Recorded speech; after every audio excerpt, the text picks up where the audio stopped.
When Daniel Defense sent me their Delta 5 Pro chambered in 6.5 Creedmoor, I really didn't know what to do with it. I was never really a bolt-action rifle kind of guy.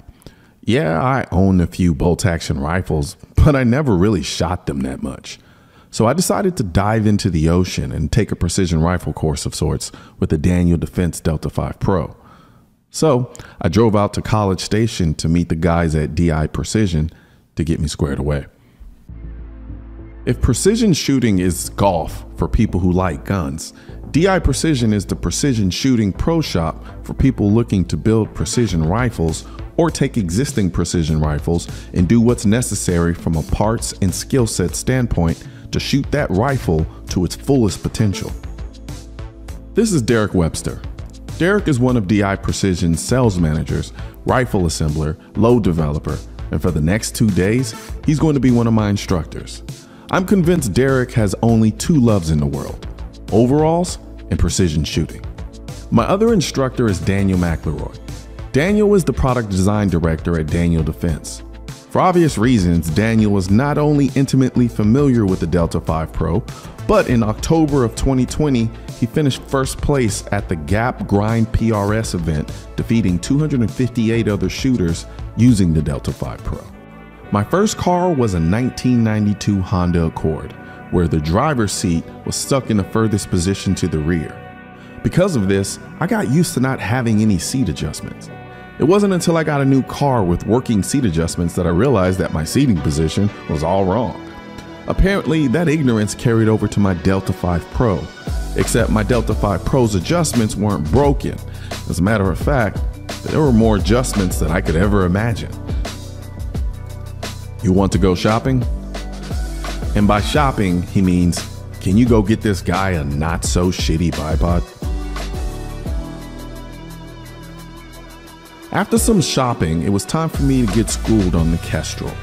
The Kestrel was a ballistic weather meter and personally a pain in my ass, at least in the beginning. It's very data intensive and small details have never been my strong suit.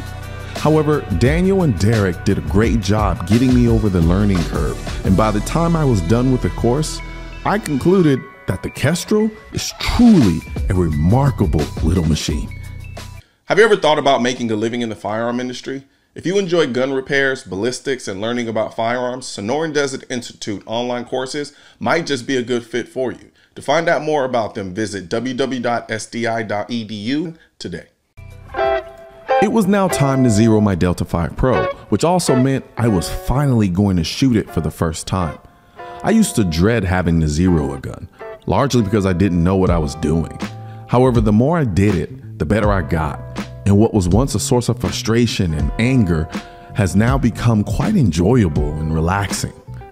When the picture's clear, you still have parallax. The way you can check for it is you just lift your head up and down. If that reticle moves separate than the target, they're not on the same focal plane.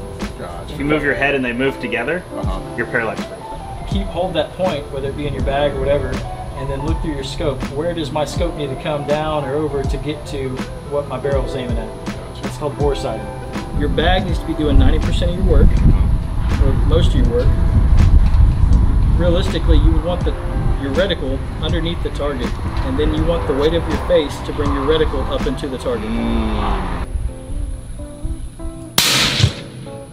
Okay, elevation was good. You just about a 10th right, huh? Yeah, I felt it when I released it. Okay.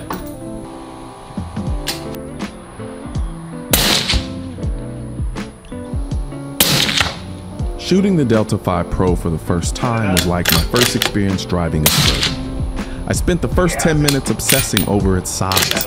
However, after I got past the size, I started appreciating how smooth and composed the ride was, and how it had more technology and creature comforts than SUVs twice its price.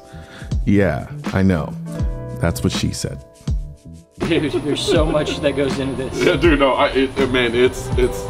And we're just skimming the surface, really. As crazy as that may sound, we're really just skimming the surface. Tendency I've seen, especially if someone doesn't own a bunch of high-end or high-dollar guns, right? They tend to baby the bolt, you know, like all that kind of stuff. Like, run that sucker. You know, it's when you're gentle with it is when you're gonna cause a misfeed. That's what I noticed. is like if I'm not kind of rough, not rough but firm. And when I'm trying to bait it, that's when I get those short strokes. Yeah. Now it was time for me to true my Delta 5 Pro's accuracy.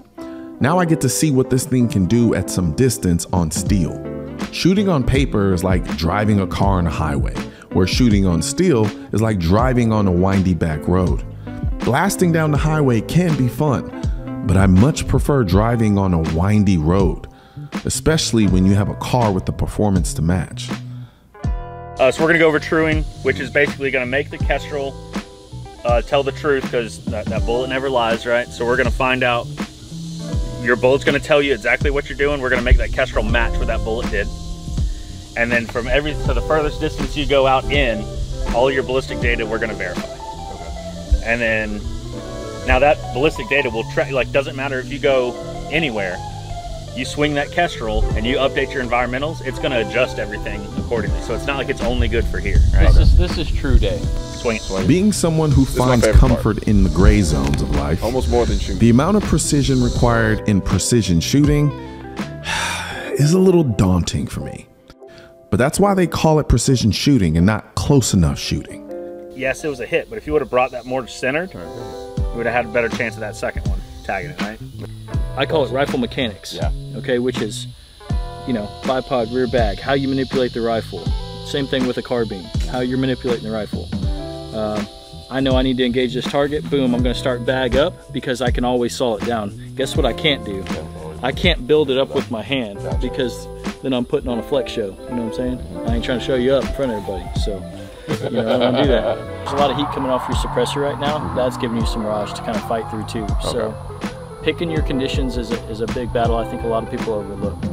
So, you know, we'll just be mindful of it, and we'll take some good clean shots. Let the suppressor cool off a little bit, and then we'll get back to it. Yes, sir. I'm gonna find target with my face, center my body up to it, bring gun up. Now gun is in parallel with what I'm looking at. I'm squared to it.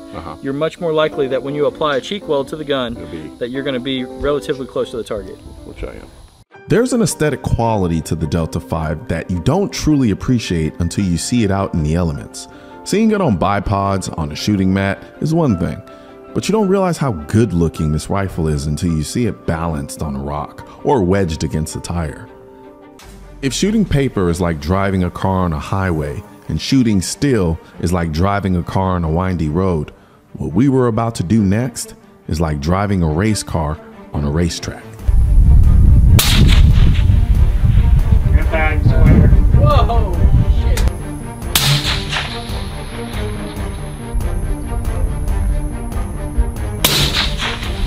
Stand by. Engage.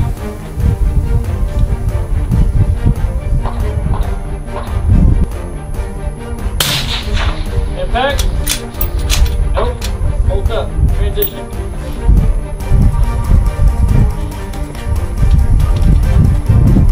Verify.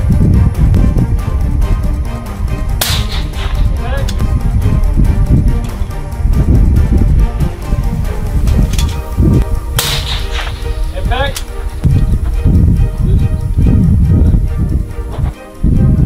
Verify. Impact. Impact. Hold back.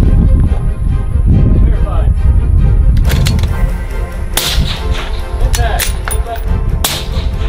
Impact. Hold back. Move.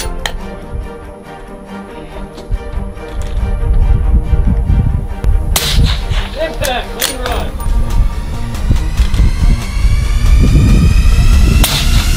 Impact.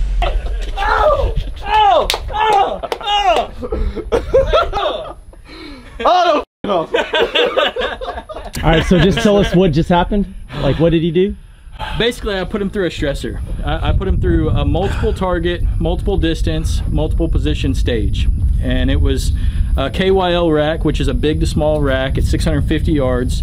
And in between each hit, he had to re-verify at 440 yards on a different target after moving positions. The KYL rack is 5 targets, big to small. The smallest one is 2/10 wide. It's a tiny little target. It's less than an MOA, and a sub MOA. And he just cleaned the stage the first try. So with factory ammo, 6.5 Creedmoor, you know, not a PRS rig per se. It's just a Daniel Defense Delta 5 Pro off the shelf rifle. With a lightweight barrel. With a lightweight contour barrel, suppressor, right? Mirage going everywhere, sun in the face. Sun in the face. I was like, if you don't hit this last shot, everything you did meant nothing. And at first I was like, the last one I was like, when I was here, I was like, all right, let well enough be good enough. And then you're like, you have more rounds, go ahead, go for the small one. No, but I might miss. That's why you saw a little stutter. I was like, all right. That's like earlier, day one, when we were zeroing, you had this great group of like 4 rounds. It was a knot. Yeah. And we're like, all right, send one more. And you're like, no. I've got a beautiful little group right there. I don't want to ruin it. I've always said that everyone should take the gun that they so-called love and take it to a training course. And here's why. Impact. I try to communicate. It's hard to communicate it to a lot of my audience too, because a lot of them don't get the ability. And then I was fortunate as me to be able to come out and shoot like this as often as I do. Yeah. So a lot of them will buy guns and then they'll go to the range and then, you know, they'll shoot at 25 yards or maybe 50. Sure. But then when you get to do this, and I've even talked about it in the video, or take it to, when you take your gun to a course, 1 or 2 things are going to happen. There's no middle ground. Yeah. You either leave hating your fucking gun or you leave in love with it. Right. That there's no middle ground, I've noticed, ever. But unless you go to a course or do types of shooting that force you to shoot to that level, you're not gonna really truly get it. Sure. And so you have a relationship with your gun and that you like it, but you don't really hit that point of, I love this thing, until you do something like what we did today or take it to a course or something. I think this applies even more to precision rifles. Sure, I like the way the Delta 5 Pro looked when I first saw it, but I wasn't that excited about it. Hard to be excited about a precision gun when you weren't really excited about precision shooting. After taking the course, I don't know which one I fell in love with first, precision shooting or the Delta 5 Pro, but right now, I love them both. It sounds corny, but I'm connected to my Delta 5 Pro in a way I am not with most of my other guns. Anytime I pick it up, it now feels like an extension of me. And why wouldn't it? It has levels of adjustment and fine tuning that my mind can't even really comprehend. We literally adjusted the trigger to break exactly when I wanted it to. And as long as I did my job with the fundamentals, it did its job with putting the bullet precisely where I wanted it to go. I'm not saying the Delta 5 Pro is the only precision rifle that can do this. I'm saying this is an out-of-the-box, highly customizable precision rifle at a point that isn't cheap, but isn't ridiculous, and I love it. Like I built it from the ground up with my own hands using vibranium. I don't know about you, but to me, that's saying a lot. You know how frightening it is to think about what happens in the moments before, during, and even days after having to use your gun in self-defense? When you first start carrying a gun for protection, it can be a very scary and nerve-wracking experience, especially if you haven't gotten the education and training you need to feel confident. I've been there myself, hoping I never have to go through a self-defense shooting, which is why I'm a member of the USCCA. As a USCCA member, you can eliminate some of the stress of carrying a gun for protection by accessing the amazing wealth of firearm education, training, and current state-specific gun laws of your state or states you may travel to. This can help you be prepared for or hopefully even avoid a self-defense incident. As a bonus, members automatically become insured on the self-defense liability insurance policy purchased by and issued to the USCCA. Click below to learn more. I'm sure the YouTube algorithm is going to do a phenomenal job of suppressing this message. So please share this video with as many people as you can so we can beat the algorithm and get our two-way message out to the masses. Also, don't forget to like this video and leave a comment and hit the bell and subscribe button.